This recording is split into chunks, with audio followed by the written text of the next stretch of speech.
In my presentation of the heart poles and their dynamics in the female and male physical bodies, I feel it vitally important to stress that the heart dynamic in the female body cannot become fully viable without interfacing with the male heart dynamic. The same is true of the male heart and its interactive function with the female heart poles. The Lemurian word for kiss was kif. This also means light or fire writing, the actual turning and moving of the heart's energy system, which produces what Stan Tenen and Dan Winters refer to in their research as the alphabet of the heart. For the Lemurians, a kiss was reserved for awakening another human being to the breath, the Hawaiian loha, of the one loving presence. In the heart of one human gender is the path to receive the kiss of the other.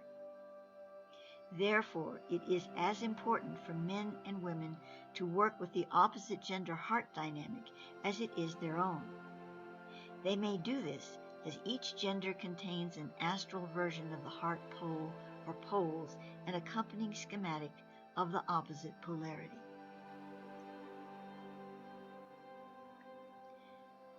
The feminine poles of the heart form a sacred ark.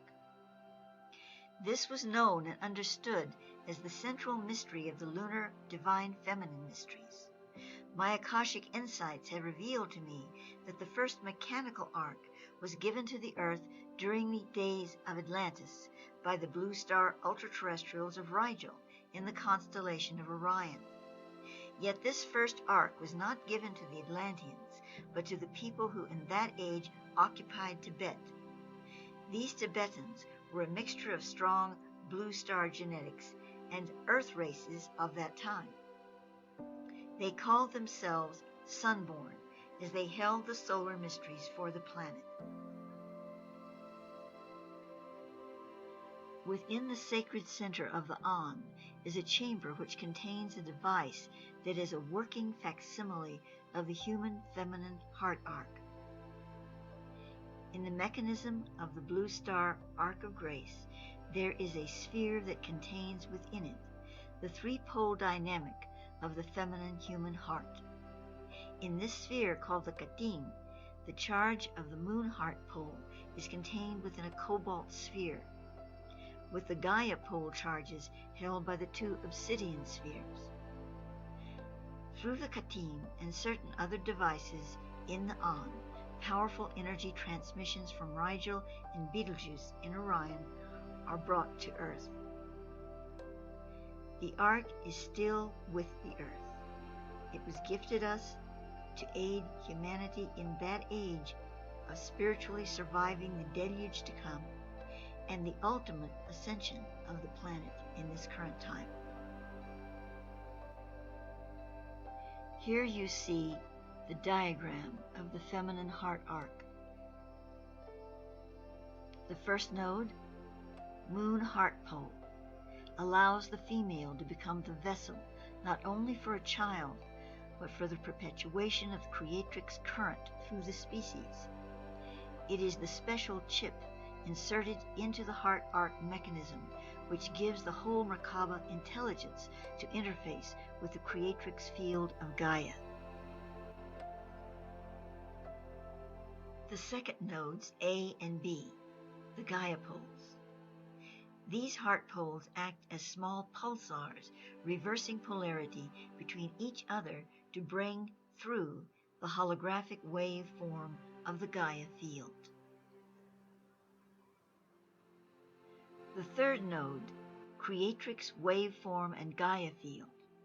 The energy waveform coming out of the heart of Gaia, Earth, creates a field of its own generation. This field interacts with all life, sustaining and evolving it in accordance with the evolution of Gaia herself. The fourth nodes, A and B, left and right terminus, ventricles connecting the biophysical poles on the magnetic and cellular level. The fifth node is the vault of heaven, the womb of the goddess creatrix.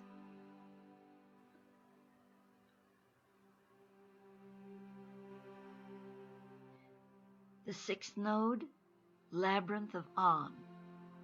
On means both arc and holy light, or rather light beyond the spectrum of frictional matter, what Thoth refers to as the light that does not burn. Within the spiral labyrinth of the feminine heart arc is the gestating dynamic of the Christ child, the Christic power and presence of the pure soul dynamic. This gestation is processed in continuum by the creatrix waves moving through the Gaia field.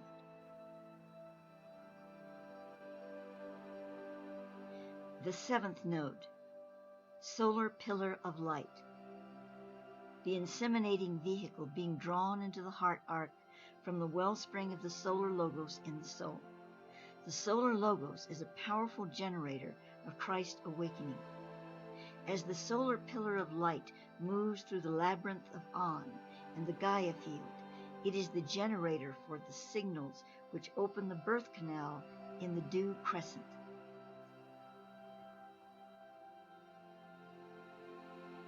Node 8 is the dew crescent. This crescent could be equated to the curve of the womb upon the pelvis. In the heart arc, it collects the dew or the mana being generated from the dynamic interface between the solar pillar of light moving through the heart moon and into and through the labyrinth. The dew mana is a form of prima matra, or first matter, containing rhodium and iridium. A variation of this substance is known in esoteric energy circles today as white powder gold. It can also be found in another variation in which I have previously called prima matra powder. However, the dew mana of the heart arc is composed of a specific mixture of rhodium, iridium, and other elements on a subatomic level. In this sense, it is the mother's milk of the heart, nourishing the Christ child in its labyrinth manger of light. The ninth node, Solar Rays of Hu. In Celtic mythology, Hu is a patriarch akin to Noah. Mary Kane, in her book The Glastonbury Zodiac, states that Hu was the teacher of mankind. One of his symbols was the arrowhead, the wedge of cuneiform writing. The giant Hu beheld 3 pillars of light on which were inscribed all science and knowledge. From the Akashic Library of Thoth, I received that Hu represents solar intelligence spawned from the superluminal generative power of the Holy Trinity, source, receptor, unifier. Within the dynamic of the feminine heart arc, the solar rays of Hu are the primary Christic penetration of the world, reality, earth, by the Queen of Heaven, the Mother Principle. From her womb is rayed the hope of the world. The solar rays of Hu are the strength of the female heart and her body and mind. The ability of the woman to endure, to give birth, to open her body, mind, and heart to creation.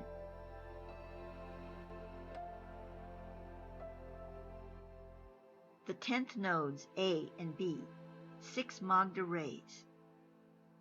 The hope of the world is flanked by the 6 Magda rays. From Thoth I received many years ago that Magda is a name for the feminine heart of the earth in its form of having been unrevealed to the world. The Magda, then, is an energy dynamic of the central sunatoma of the planet. The central sun of Earth is, of course, within the solar mysteries, but it is an essentially feminine being. It is a solar feminine. Here we have the higher mysteries unfolding, where solar and lunar refers to energy sequencing and not a specific gender polarity. The Magda is that aspect of the solar divine feminine of the earth, whose time has not yet come to be revealed to the world. She was shown to me symbolically as the hag, with a dark veil upon her. Yet when the veil was lifted, the radiant beauty of a woman in full bloom was revealed. The Magda rays protect and nourish the solar intelligence. Whether in a female or male body, attuning to and more fully integrating with the feminine arc of the heart is essential in the ascension process. Thoth's definition of ascension in this context is the quantum burst of light being activated through the quantum cube or holographic intelligence field within the DNA.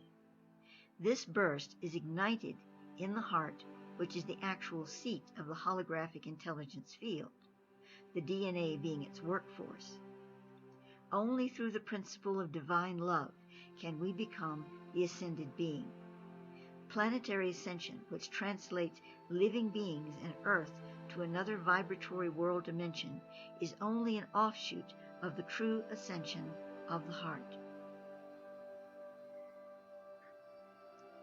According to my conversations with Thoth, the soul incarnate moves through various stages of perceiving and activating within the male-female positive-negative charge. As these stages progress, that which was in the plus charge now operates in the minus charge, and vice versa, only to switch back again at another level of energetic contact. This movement is determined by the stages of awareness and the specific focus of that awareness as the current moves through the realms of duality. Consequently, what we are currently experiencing as male and female embodiments is registering in the opposite polarity on another level of being. Therefore, souls incarnate in a male body can access the female polarity of their being and work with their feminine heart arcs.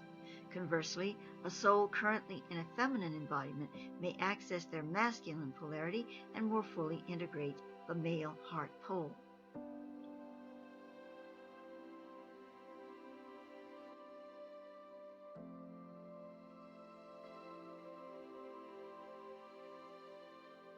In meditation, see yourself becoming a living on or sacred heart arc. Both females and males may accomplish this. For the woman, place yourself at the center of the heart arc in the vault of heaven position or womb of the goddess creatrix. The male may draw upon this feminine vessel by assuming the solar rays of Hu, providing the strength for the female heart, body, and mind, shining into the holy womb of generation.